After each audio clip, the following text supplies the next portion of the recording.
Katulad nito, mga kababayan. Ano ba yan, Ken? Dito tayo kay kay Sara Duterte. Ano ba yan kay Sara Duterte? Ito na, mga kababayan. Si Sara Duterte, mga kababayan, bagong impeachment complaint, hinahanda na. Naku po, 20 years different ba? Sabi ni Awik in the Empat. So ito, mga kababayan. Malapit na kasing mag 1 year yung impeachment complaint. Wala na nangyari talaga. Oo nga eh. At para pag-usapan po natin yan, ay kasama po natin ang chairperson ng grupong Bagong Alyansa Makabayan, si Sir Teddy Casino. Good morning po, sir. Naku, ayan na. Ayun. Good morning, Christian at Dennis. Good Ayan na, patay ka dito, Sara. Opo, by February, Sir Teddy, ay magtatapos na yung 1-year ban doon sa impeachment complaint na ifinal kay Vice President Sara. And nabalitaan po namin na may plano po kayo mag-file ng panibagong impeachment complaint. Paano po natin pinaghahanda nito, sir? Naku, ito na. Unang-una, depende yan kung ang Korte Suprema ba ay maglalabas ng desisyon doon sa pending appeal na doon sa kanilang desisyon na sinabi nilang unconstitutional yung impeachment complaint laban kay Vice President Duterte. So, kung lumabas ang desisyon na positibo, ibig sabihin, reverse niya yung kanyang desisyon, di ang next step dyan, yung trial sa Senado, yung court with na trial. Halaka. Ngayon, ang problema, pag walang decision, well, of course, pag nag-decision siyang minentain niya, na-uphold niya yung kanyang decision, obligadong mag-file tayo ng Panibagong impeachment complaint by February 6.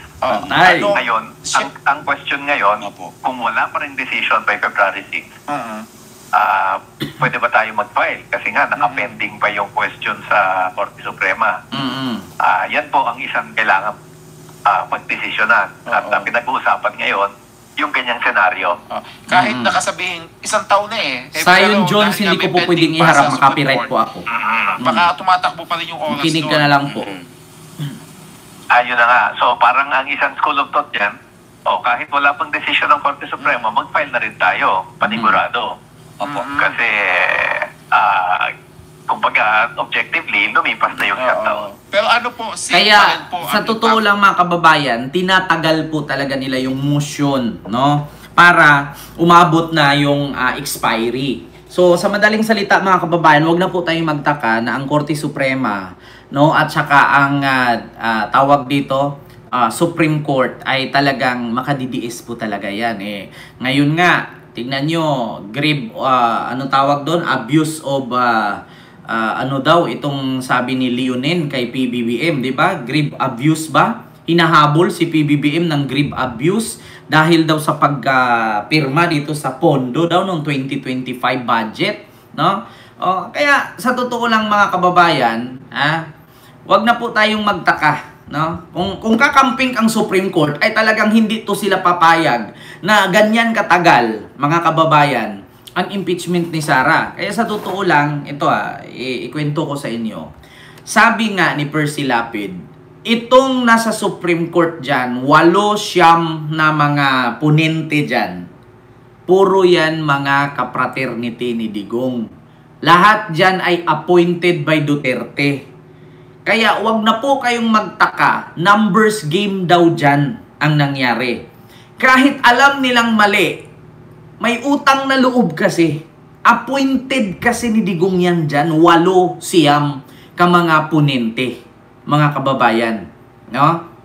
So, sa madaling salita, alam nyo na. Huwag na po kayong umasa. Kita nyo nga ngayon, may nilabas na nga na naman sila panibago para pauwiin si Digong. Kita mo? Wala namang jurisdiction ang Pilipinas dun sa ICC. Kay higit sa lahat, hindi naman tayo miyembro na ng ICC kasi tinanggal nga ni Digong ang ICC sa Pilipinas. Fine. Yung pa rin po mga grounds na inyong ihahain.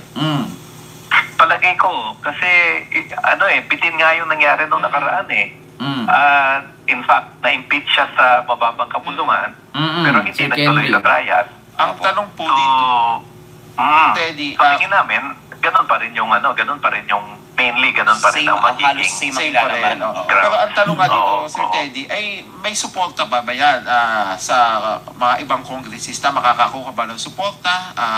May impeach ba yan ng House?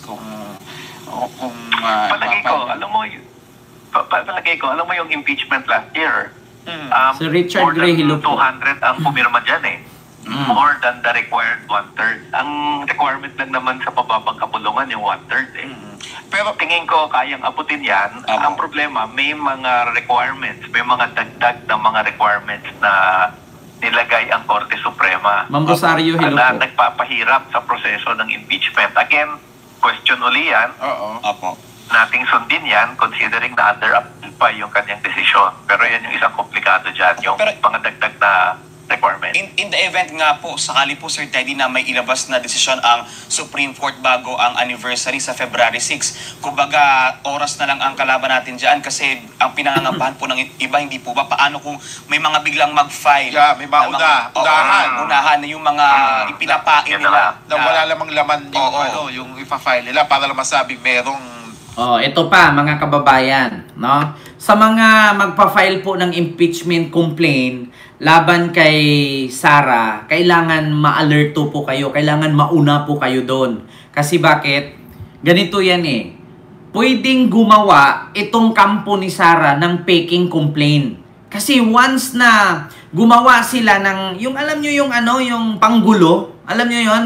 Halimbawa ako, kahit supporter ako ni Sara, kunwari mag-complain ako doon. Pero yung laman ng complaint ko, walang kwenta. So, ibig sabihin, yung complaint ko, pag yun ang tinanggap ng Korte Suprema, yun ang kanilang kinuha, no? So, walang mangyayari. Another 1 year na naman. 'Di ba? Yun, mga kababayan. Yun ang mangyayari. Kasi, ganyan yan eh. 'Di ba? First come, first serve. Ang problema lang kasi mga kababayan, kung ang tanggapin ng Korte Suprema dyan ay yung mga tanim ni Sara. Halimbawa, ito, ako, supporter talaga ako ni Sara. Tapos mag-complain ako doon, kunwari. Pero yung laman ng complaint ko, wala. Di ba dapat isang complaint lang sa isang taon? So walang mangyayari. Kaya kailangan talaga yung mga mag-file dyan, maaga pa lang, pumila na. Di ba? Nako, binago ng Supreme Court yung rulings. Yeah? Ganyan dapat mga kababayan. Kaya mahirap talaga, sa totoo lang. Kailangan yung mga magpa-file, di ba? Unahan na nila, diskarte lang, di ba, Sir Edgar? Kasi kung hindi mo anuhin yan, pag naunahan ka ng mga tanim-tanim ni Sara dyan, na kunwari complain, pero tauhan pala nila yon. Kasi pag tinanggap ng Supreme Court yun, ito yung nauna. Ang complaint niya ay ganito, gustong ipa-impeach. Anong laman? Kasi nagnakaw daw, ganyan, yung mga ganyan. Di ba pagdating doon, siyempre prinasis na yon, sinik na yon, inayos na. Isang taon na naman ulit pwede kang mag-file. Yun ang sinabi ngayon, mga kababayan. Yun ang sinabi dito sa news ng DZMM na kailangan maging alerto, no? Ito, Mag-file. Yeah, may mauna, unahan. Unahan na yung mga ipinapain nila. na wala lamang laman yung, yung ipa-file nila para lang masabing merong nag-file kahit mahina. Ayun, yun nga ang problema kasi ito yung isang binukas na problema ng desisyon ng Korte Suprema, posibleng maging unahan.